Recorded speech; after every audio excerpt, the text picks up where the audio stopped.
When things start to crumble, it rarely happens in one loud, dramatic moment. Usually it's much quieter, a slow unraveling, small signs piling up, weighing on you bit by bit. That night, I waited for Samantha to come home. Midnight came and went along with my patience. She had gone out with friends, saying she needed some space. But when the door finally creaked open and I saw her, my stomach sank. She looked like she'd been through a storm, her hair wild, clothes loose and rumpled like they'd been pulled at. Then there was something else I couldn't ignore, a faint wetness on her thighs. I froze. The air around her carried a scent. Not hers, not mine, but someone else's cologne. A stranger's. I said nothing as I helped her to bed, cleaning her up silently, trying to push down the dread gnawing at me. "What happened, Sam?" I asked gently, though my voice trembled. Her eyes were glassy and unfocused. She barely met my gaze. It didn't mean anything. "Just once."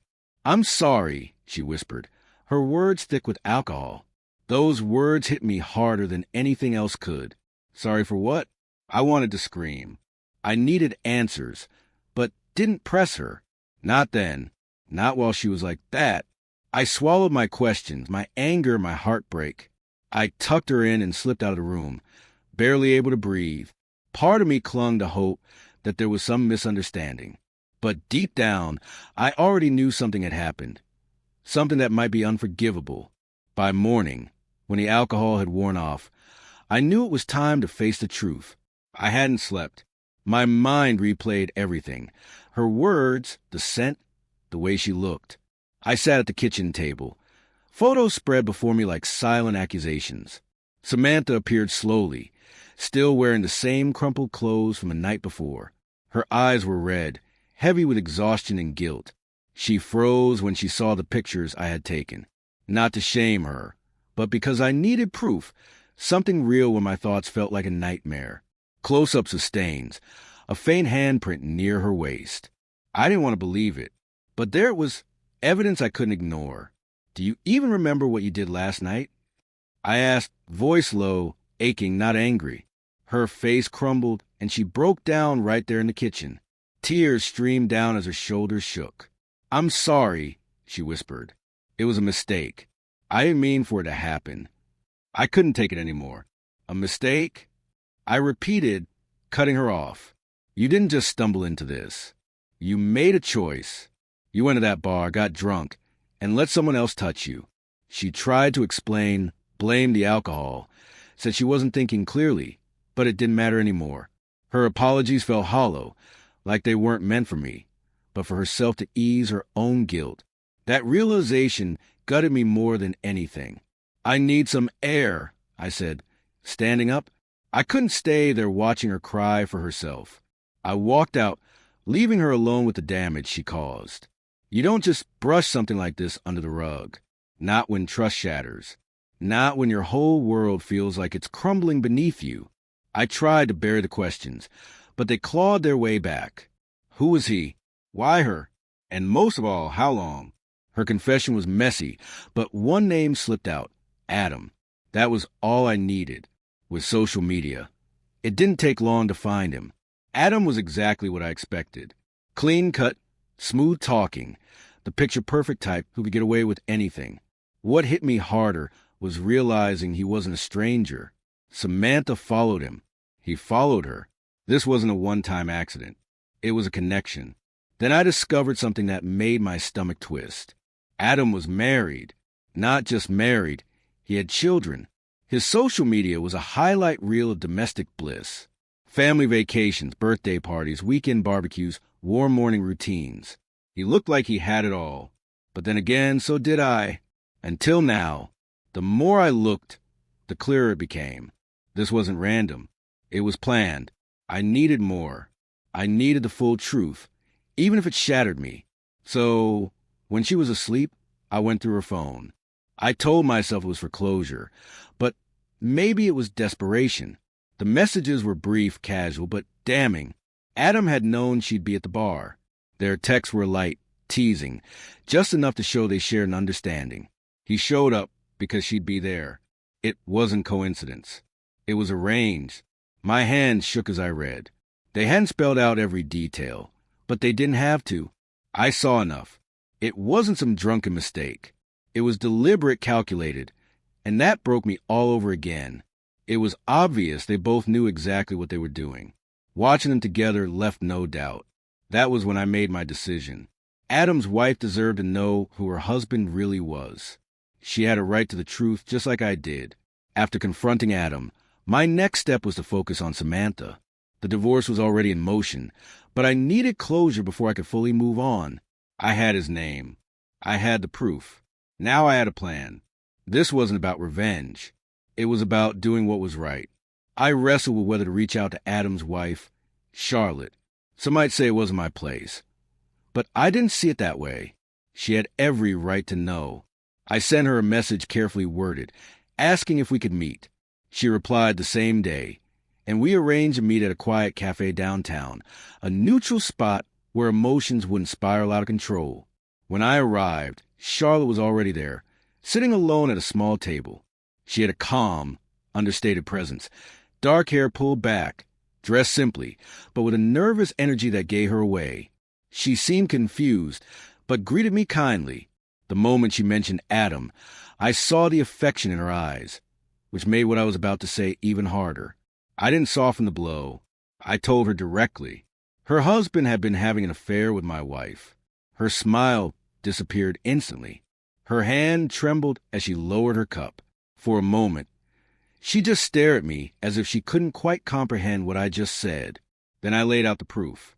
Screenshots of their messages, photos from that night, even a recorded confession where my wife had mentioned his name. She looked at everything in silence, her face growing paler with each piece of evidence. Tears welled up in her eyes, but she didn't let them fall. Not yet. She sat frozen, trying to process it all. When she finally spoke, her voice was shaky but steady. She thanked me for telling her.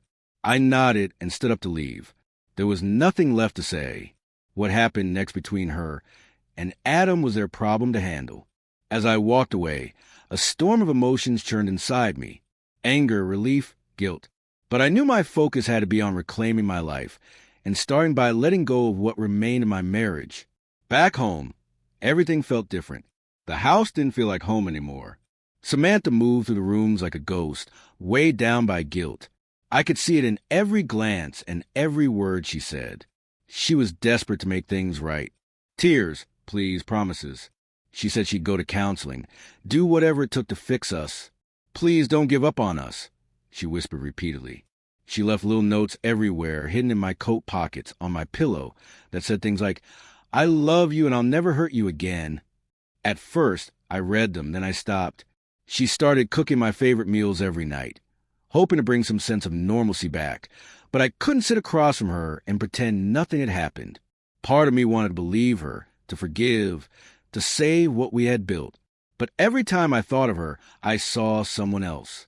The pain hit me like a punch to the gut. The trust and respect were gone. One night, she found me in the living room, her face swollen from crying. Her voice broke as she called my name. Please, Brad, I love you. I'll do anything to fix this. I looked at her, really looked, and said calmly, I don't think so. She collapsed to the floor, sobbing as if her heart would shatter under the weight of it. For days afterward, the house was silent. No shouting, no begging, just a heavy stillness that followed everything she had done.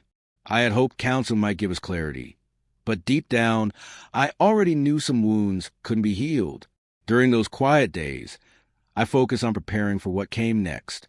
I sorted through papers, finalized accounts, and packed away memories. I revisited every laugh, every fight, searching for something worth holding on to. In the end, it was enough. One morning, I found her sitting on the living room floor, staring at the ground. Her eyes were red and swollen, and her body sagged with exhaustion. I held the divorce papers in my hand, hesitating, not because I doubted, but because I understood the weight of what I was about to do. You made your choice that night, I said steadily. This is mine. I placed the papers before her. She went rigid, her hands trembling as she reached for them. Brad, no. Please, she begged, her voice cracking. We can fix this. I'll do whatever it takes. She dropped to her knees, clutching my hand like it was the only thing holding her up, but I knew it was over. I gently pulled my hand away. I can't, I said. I've tried, Sam. I really have, but I can't look at you the same way anymore. I can't look at us the same way. My voice didn't rise. It didn't have to. The finality hung in the air. I walked away, leaving her sobbing on the floor behind me. As I stepped out of the room, a strange calm washed over me. There was grief, yes, but also relief. For the first time in a long while, I could breathe again. This wasn't the ending I wanted, but it was the one I needed. Some betrayals cut too deeply to ever heal, and hers was one of them. It's strange how something that once meant everything can end in such emptiness, but that became my new reality. I left the marriage alone, but free. At first, I couldn't even sleep in our bedroom. Her scent lingered, bringing back memories. I stayed on the couch instead. Slowly, things began to change.